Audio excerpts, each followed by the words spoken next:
Hey everyone, welcome back to the Auto Luxury channel. Today we're taking a close look at one of the most iconic American cars of the early 1950s, the 1951 Hudson Hornet. We'll explore its exterior styling, peek inside its cabin, dig into the performance under the hood, and wrap up with what makes this car so special even decades later. Let's roll. Exterior. First, the exterior. The 1951 Hudson Hornet was built on the so-called step-down chassis design introduced by Hudson a few years earlier. That means the floor pan is set between the frame rails rather than above them, which allowed for a lower-seated car and a lower center of gravity. From the front, you'll notice the assertive chrome grille and bumper guard, a rounded corner trapezoid design that gives the car a broad, purposeful stance. The hood features a jet, or rocket, ornament, and the side trim includes the Hornet medallions and chrome spear line along the body. The side profile is long and low. The wheelbase is approximately 124 inches and the overall length around 208 inches for this model. You'll also see the wide cabin opening and ample windows, very characteristic of the post-war American full-size cars. At the rear, the styling remains relatively clean. The trunk lid sweeps down, the rear fenders taper gently, and the chrome accents carry through. One thing worth noting, the Hornet's wide body, around 77.5 inches, gave it a strong road presence. Interior. Now, stepping inside the Hornet, you're greeted with a very comfortable, refined interior, typical of Hudson's approach to combining performance with luxury. The dash is detailed with polished chrome accents, an oversized central speedometer, and auxiliary gauges for fuel, oil pressure and amps placed in symmetrical positions.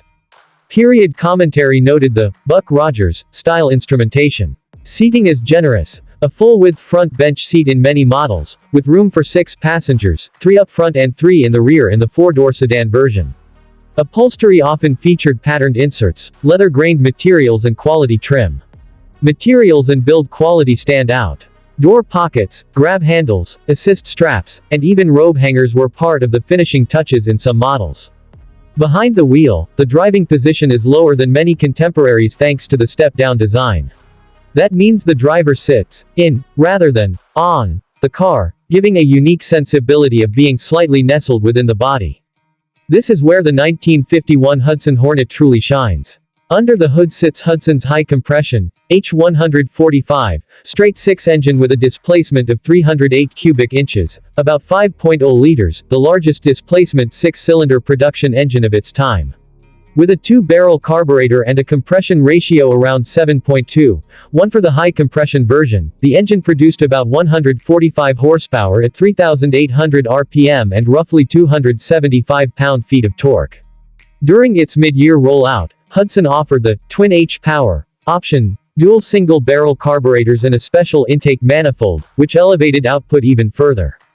Thanks to the step-down chassis, which lowered the center of gravity, the Hornet performed exceptionally well in stock car racing, especially on dirt and early paved tracks. The combination of big torque, good weight distribution and handling made it tough to beat. Performance. In terms of performance numbers, road tests and commentary reported a top speed in the neighborhood of 100 miles per hour, with some publishing 97 miles per hour, and strong mid-range acceleration for the era. The wheelbase measured about 124 inches. The body was around 77.5 inches wide. The step-down design meant passengers entered by stepping down into the car and sat lower, improving stability and road feel. Transmission options included a 3-speed manual, optional overdrive, or Hydra-Matic automatic in later years. Looking back at the 1951 Hudson Hornet, you see a car that truly combined performance, style and engineering in a way few others did in that era. Its bold styling, luxury interior, potent engine and unique chassis design made it a standout. Beyond the specs, it holds a place in automotive history thanks to its dominance in early stock car racing and its lasting legacy among collectors and enthusiasts. If you're looking to summarize it in one sentence, the Hornet was an American full-size performance car long before that was a common concept. Thank you for joining this detailed look at the 1951 Hudson Hornet. If you enjoyed this video, please like, subscribe, hit the notification bell, and leave a comment below. What do you think is the most impressive aspect of this car? Until next time, drive safe and enjoy the classics.